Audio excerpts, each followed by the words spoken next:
The Bengal files নিয়ে হয়তো আমি আর কিছু বলতাম না, শুধুমাত্র বলতে এলাম এই কারণেই, দ্য বেঙ্গল ফাইলসের যিনি ডাইরেক্টর আছেন উনি একজন প্রতিবাদী মনোভাবের মানুষ, যার কারণে এই বিষয়টা নিয়ে আবারও পশ্চিমবঙ্গের জনগণের সামনে আবারও রিপিট করতে এলাম।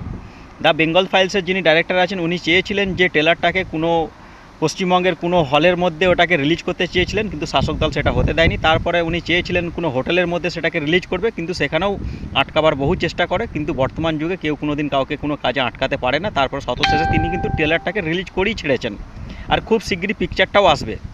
এত ভয় কিসের? সত্য জিনিসগুলো মানুষ জেনে যাবে বলে এত ভয়? না ভয় খাচ্ছেন এইটাই যে পশ্চিমবঙ্গের মধ্যে একটা প্রতিবাদ বলে একটা পিকচার এসেছিল, সেই পিকচারটা আসার পর পশ্চিমবঙ্গের মানুষের মধ্যে একটা প্রতিবাদী মনোভাব তৈরি হয়েছিল, তার সুযোগ নিয়ে আপনি গদিতে বসেছিলেন।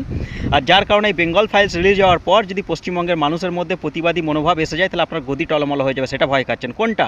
তবে চিন্তা করেননি, আপনার গদি টলমল হবেই। পশ্চিমবঙ্গের মানুষ অনেক পরিবর্তন হয়েছে, আপনাকে গদি থেকে তাড়াবে, নামাবে এবং ছুঁড়ে ফেলেও দেবে আপনাকে।